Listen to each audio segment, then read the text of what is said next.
Uncle Jiraiya versus my dad Minato. So this is a versus battle that I was saving for heavily that would require editing, but you must listen for the message. So what I'm trying to tell you guys is Uncle Jay is a guy that was in my life that was a really bad influence, but on the outside people can consider him a legend and people consider him this and that.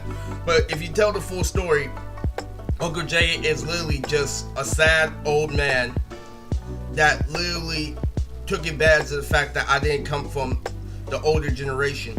While my dad always keeps up with the current times and always literally make sure I have a good time whenever I'm with him, but on society's eyes, he's a deadbeat. But in actuality, if you tell the full story, my dad is not only charismatic, but he would be responsible if he had the tools to be responsible.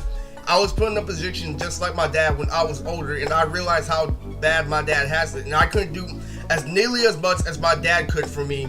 And I have a couple of children, so I understand his struggle, I understand what he's going through. But in Jiraiya's eyes and a whole bunch of other people's eyes, they think that Jiraiya is right. They think that Jiraiya is calling my dad out for being a deadbeat. So this is the full story of Uncle Jay versus Minato. So Uncle Jay's real name is Walter, and what happened was this. So his nickname was Sonny, and what happened is Uncle Jay used to be in foster care. He used to live on a farm. He got kicked out of his mom's house when he was young. He was the biggest troublemaker out of all 5 of my grandma's children, and he was literally so crazy that he would go to the military in and out with different names, and he was known as a legend for fooling the U.S. government from going in and out of literally the military, changing his name, acting like he was white, acting like he was Mexican, changing up his government, literally doing this and that. So later on, I figured out that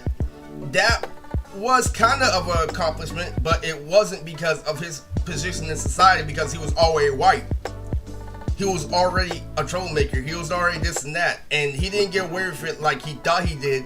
What happened is he kept on telling me the story about how he beat the government and shit like that, and I'm like, you keep on exposing yourself. And now as I got older, I realized that yeah, that is a feat, but you can't live off that forever. You're not in shape anymore, you're not in the military anymore, you're not in your prime, you're fat, and you literally take it out on other people that you got what you wanted. You got appraisal for what you wanted at a time that it didn't matter. Similar to how I got appraisal from getting girls and stuff like that, where I couldn't get throughout grade school. When I truly wanted women, I couldn't get them, but when I knew there was more to life than women is when I got the most. It's literally Uncle Jay was in the position that I was in when I was flexing on those kids at Fatime, but he stayed flexing, and that's why he received a bigger consequence, because he bit more than he could chew. And that is the reality of the situation. So what he did is he introduced me to Tyler Perry. He kept on shoving that my dad's a deadbeat, this and that, and he was really funny. But you gotta understand, being funny doesn't outweigh the fact that you're a shitty person. It doesn't outweigh the situation. A lot of guys that are charismatic will leave you in with their charisma, but they will not back it up with their actions, and they will leave you in times of distress. Like there was this one time that I was doing a chore, and literally there was a spider on the wall, and there was a broom with literally the handle was open, and it was a rusty broom, and it literally had a circle that was full of rough edges. So what happened is I put my hand palm facing on the circle that had rough edges, and I tried to hit the spider. It was literally penetrated my hand, and I have a big scar to this day. He was telling me to do a chore, and because he was so like, nigga, just smack it, and I smacked it, and my hand was bleeding, and I had to get stitches.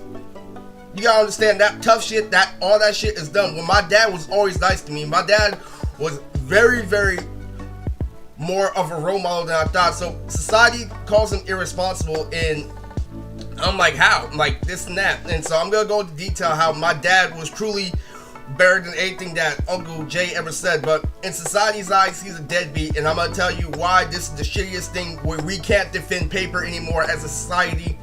And I've had disagreements with my dad, but I have to admit, who is the better figure? You have to literally make this debate, because there's literally a whole society that can agree with Uncle Jay if you don't tell the full story. So in my opinion, Uncle Jay is a loser, which is why he still lives with his mom. So what happened was this. So my dad was in my life. He married my mom all throughout when I was in grade school. So my 2 older brothers, along with my brother that I used to live with, literally started living with me when I was in elementary school, and they literally ran the block, and they were gangsters on the block, and I didn't know anything because I was too young at the time. My older brothers were sinister, they were getting in and out of trouble.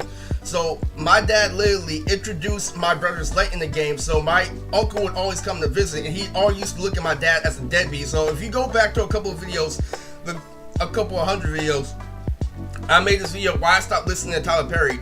They tried to call my dad a deadbeat, saying this, saying that, and I'm like, I know how girls work. It's not literally front facing. You can't literally expect them to be up front all the time. You have to play mind games with girls, or else they're gonna manipulate you. You have to literally fuck them, or else you're gonna get fucked. I know that you have to be dominant. You must insert dominance when you deal with women, when you deal with anybody. And he's literally, Uncle Jay is telling me to be a gentleman where he's a soft man who pretends to be hard. Well, my dad literally is a true soft man that knows there's nothing to being hard, where it's better to be a good person. He always treated me with respect. He always wanted to have fun and rear around, and society calls that irresponsible when literally we call that, real people call that unreasonable. Who wants to deal with a prick 24/7? Who wants to deal with somebody who's all business and literally no fun at all? And the best part about it is my dad can do both, and literally so many people get that misconception in society. Oh, be responsible, don't do this and that, and literally be boring so you can literally be one-dimensional and have no help at your job, have no help in society at all, but literally being a prick that nobody agrees with. My uncle used to show me gangster rap like Ice-T, all the OG rap, and literally my dad literally didn't show me rap at all, but he always was showing me kung fu movies. He was always literally doing my activities with me. He was literally a good dad that did shit with me. He took me out. He showed me different places in life. And the great thing about it was this, and he was always positive. Whenever I talked to him, he was positive. My uncle always gave me criticism over and over again, because his side of the story is like, I'm not going to tell you the good things because it will get to your head, when my dad and everyone else in life knows that that's the exact opposite of how you train somebody. You can't train somebody unless they already have shit on paper. Like, if I was Chris Brown and he's like, come on, Chris, you can do better, that's appropriate. But because I'm not a superstar, because I'm not this and that, he has no right to shove it down my throat, because our mind scientifically works off positivity. We have to have dopamine. We have to have relief. You can't go to community college if nothing is going your way and you're going to constant stress, being made fun of by people and your family, which is what I was going through. And society is like, no, dude. I'm like, you can't say that. You can say that on paper, but you can't say it if you experience it yourself. The complexity of the situation does not involve paper. So here's the thing that literally what society tries to pull on me is the same thing that they pull on my dad, but my dad did do some work, so he's not 100% wholesome. What happened is, when my brothers came over, I didn't realize until I was older that they got kicked out of the junior high that was right down the street from my school for sexual harassment.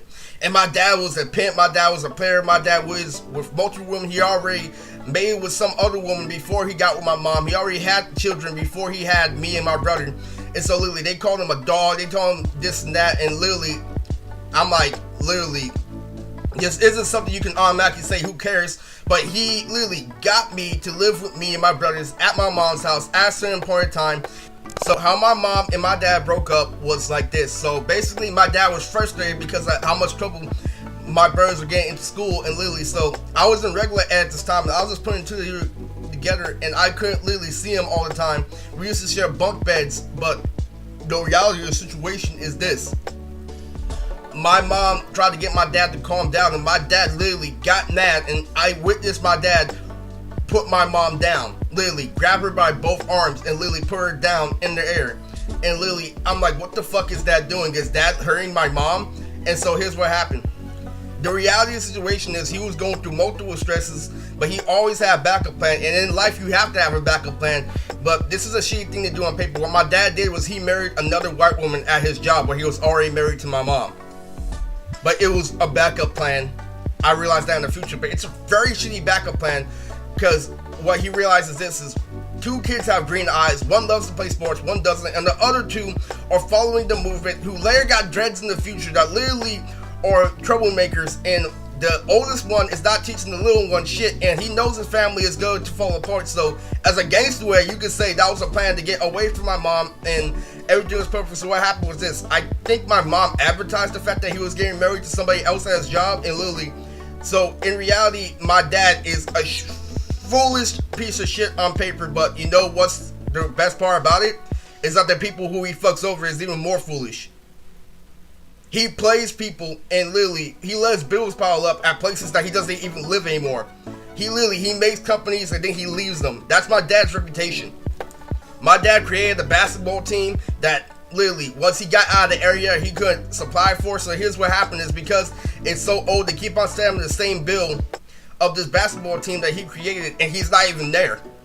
So my uncle literally tried to be my dad, and he forgot that I was already somebody else's child after my dad left, after he broke up with my mom. And it really was tragic. I didn't realize till I was older, when I started to get in trouble with girls at school, it was in bits and pieces. And it wasn't all out. Like, my brother straight up got kicked out, and my dad was nervous for me because I was supposed to be the ace in the hole because my older brother was fucking up and all my other brothers were fucking up, and he relied me on being the good person, but he didn't say that. He treated me the best he could because he knew later down the line he expected me to die when I went to junior high, because he knows what people do in junior high. He knows people rape in junior high, so he's a good dad at heart. What he wanted to do is he wanted to give me a full life before I died, and he knew I was gonna die eventually. But if I survive, my mom put him in a no-win situation. If my son survives, he's either gonna end up becoming a pimp or end up hating this society. And literally, and you know what they do to pimps in this society? They say they're full of shit. They say that they act like animals, they take advantage of human nature. They take advantage of this and that. So my dad literally is like, well, I gave up being a dad throughout high school, throughout everything, and my uncle literally shoves it in his face. He's like, shut the fuck up. Shut the fuck up with your fat ass. Shut the fuck up. Literally, my dad doesn't have to go into detail how my uncle is full of shit, because my dad is literally doesn't reach for greatness, and he knows that it's better to have your cake and eat it too, but he doesn't. He struggles and he struggles and he struggles when my uncle gets to stay with his mom. So my uncle isn't a man at all, but he's shoving this shit down my throat like he is. I'm like, you have a security guard when my dad actually graduated college? My dad did graduate college for computers, in fact, and my uncle is a hoodlum, and he's trying to flex my dad like he's a deadbeat. My dad has game, and my uncle thinks he has game. That's the real difference in society. My dad can actually trick someone when my uncle does everything by force. That's not game. My uncle is literally somebody who flexes something like a championship when if somebody else got the same tools as him, the same knowledge as him, they would scrape him. But my dad isn't like that. My dad prepared to be a father. He prepared to bench more than 300 pounds because he knew he was going to have kids that play sports that bench over 200 pounds. So he was always on top. My dad used to give me emotional speeches. So here's what happened. So later on, when I'm about to get into junior high, my dad actually hooks up with another woman, and he gets me and my brother a house with another woman. And so anybody who tries to call my dad a deadbeat is really, really foolish. But at the end of the day, he is somewhat full of shit, but he's not as nearly as full of shit as my uncle, because my dad admits that he's wrong and he lives in his guilt and sorrow, while my uncle is completely in denial. My dad dwells in the fact that he failed as a father. Even though he went to college, even though he was prepared to become a father, he failed at being a father because all his kids fucked up except the one. And he knew the fact that when that one wasn't getting in trouble, that one was going to receive the most shit. And that one was me. So he gets with another woman, and my uncle is all over it, and my uncle gets mad, and my uncle is this and that. But this woman is very nice, and that woman's name is Helen. And Helen was a very nice person to me. She was so respectful. She had dogs. She had everything that literally my mom would never let me have. She never let me have a pet. She never let me have responsibility. And she expected me to literally be aware of the situation and be careful in high school and this and that. But Helen was so much different. She knew everything. She was a Caucasian woman that loved everybody. Where racism didn't exist is when I lived with Helen. Helen had butterfly tattoos. She had short shaggy hair, literally glasses, and she was literally the nicest person I ever met. And she let me in the house with me and my other brothers. Like, even when she moved, she still let me in the house, and I got to see Helen on the weekends. And Helen was literally so cool. And what happened was this: my uncle still hated on my dad and literally still shoved Tyler Perry down my throat, did this and that. I did nothing at Helen's house but literally just chill, watch cartoons, and literally treat people the way I wanted to be treated. Now, there was times where I would show signs of being on social, but compared to my brothers that was actually getting in trouble. My brothers know a whole lot about the world, but they travel from the wrong reason. They travel running away from a problem. They don't travel actually through interest and actually saving the time and getting money to go travel to those places. They travel trying to escape a felony. So when they correct me, where I don't know much about the world, where I'm sheltered, it's coming from somebody who's full of shit, not somebody who's wise. So literally, when we moved to American Canyon, I start living like a Manson in Helen's house, literally having all the privileges that white people do. It's really shunned because she doesn't believe in white people or black people. She literally believes that people are people. And literally, I will save another video for Helen, how much I loved Helen, and her nickname was Big Mama. And so literally, she was so cool. She knew all about R&B. She knew all about everything that I knew about. She preferred rock and she loved me as a person because I always treated people the way I wanted to be treated. Yeah, I might have had some moments where I was kind of unsocial here and there, but after those moments, after she corrected me, I was like, oh, I'm sorry, and I never did it again. And even if I did do it again, I'll do it like once or twice, but I'll learn my lesson. So basically, here's what happened. She had a couple of dogs, and when we were at American Canyon, I started living with my two older brothers that grew dreads. And so here's what happened. So my uncle was infuriated at my dad because my dad got me a house. My dad got me another thing again. He got me living with my brothers again. So he is nowhere near a deadbeat. If a dad keeps in contact with you, he is not a deadbeat at all. My dad did things that I can never do for my children. I was at the group home when I was fucking up this and that, and my dad always called me. Even from jail, my dad called me. So he is not a deadbeat, it's not. But Uncle Jay kept on shoving shit down my throat. Like when Meet the Browns came out, and that one scene where this guy's dad came at him out of nowhere, where this guy received a basketball sponsorship, and literally his dad came out of nowhere. I knew you could do it, son. And so the kid corrected him on, oh, you weren't in my life all this time. So I look at Uncle Jay, I'm like, don't say it, Uncle Jay. He was already on the other side of the theater. Now that shit is critically funny. That is funny as fuck. But you have to understand that doesn't get in the way of the fact that he's a piece of shit. Because Tyler Perry is just entertainment. It's not real. The reality of the situation is this. My dad's like, I just got in my house. What the fuck do you want? And so literally, that's the reality of the situation. But you know what my uncle does? My uncle does the stupid shit where he has society back up his statement. He's saying this. I'm like, well, try getting a house with somebody who isn't a white woman. 1 million black people, so many black people can back up his statement, not knowing that it's a cruel fucking world. On paper, that's very admirable, but in real life, you try to criticize me for using a cheat code, knowing that it's a fucked up world in society? After I know how female nature works, my dad's the fucking shit because I couldn't contact my baby moms because they were emotional. I couldn't get at them because at the time they could use that their pussy pass against me. I knew I couldn't combat that, so I couldn't take care of my kids. What my dad did was 1,000 times better than what I've ever done for my children because he got my house. He got me a house with nothing but snacks, with parts, and sodas up the yang yang, something that my house can never supply. Literally, with 2 fucking stories, with 4 bedrooms, literally, have enough for me and my brothers to eat. Have me in my own personal room, have my brother in his own personal room, and have literally the 2 guys stay upstairs, and even had a big bunk room, all flat screen TVs, and you want to make the excuse that she's white. He's like, well, he can't pull this you a black woman, can you? So the fuck what? He got his son a house, period. So you're saying that you want him to throw away all the good things, this super nice person in the house, just to make sure that he reaches up to society, so he climbs a ladder that isn't worth it, what he already hasn't made.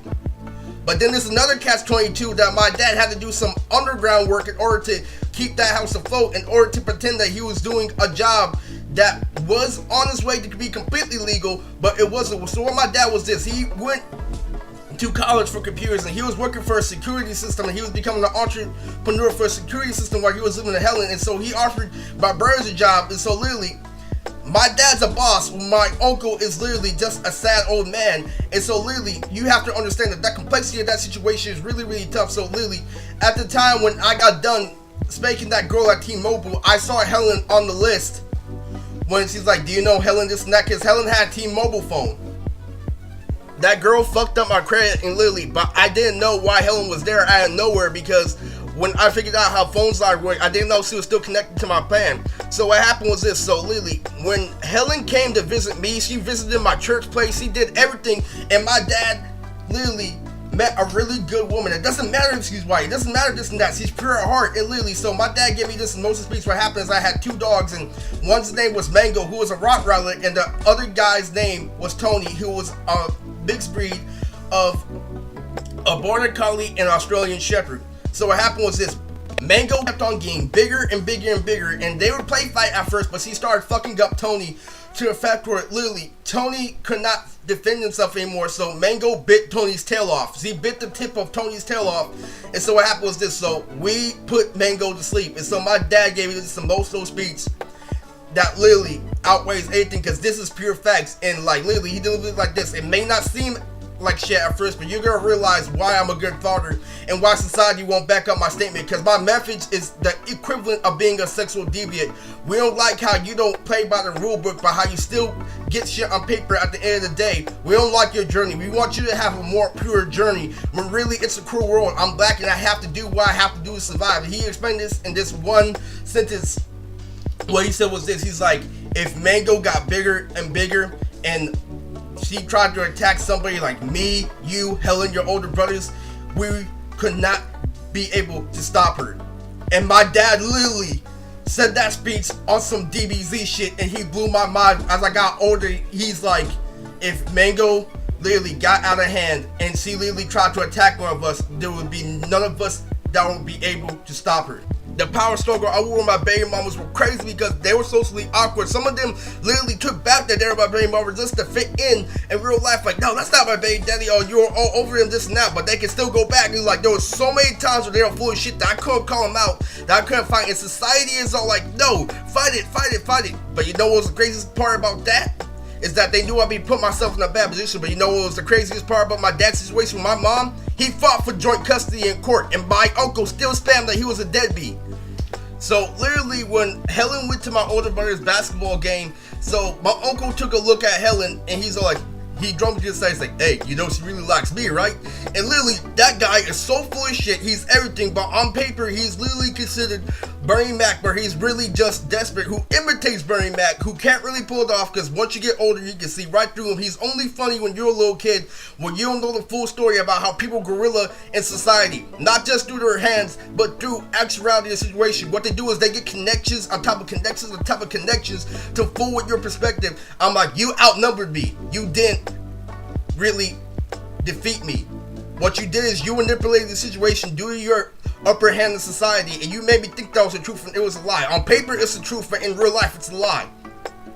So literally, all this thing where literally the shit that he did for me was crazy. My dad, even when I was at the group home, used to pay me money here and there. Every 2 weeks my dad would pay me money, and literally he would pay me $60, and I would literally still think that he was a deadbeat, because that's the mask of the deadbeat. Because he doesn't have a real job, I'm like, hold up. He's struggling to get these jobs. And so like, my message that my dad kept on spamming to my uncle is, how the fuck do you expect me to take care of my kids when I can barely take care of myself?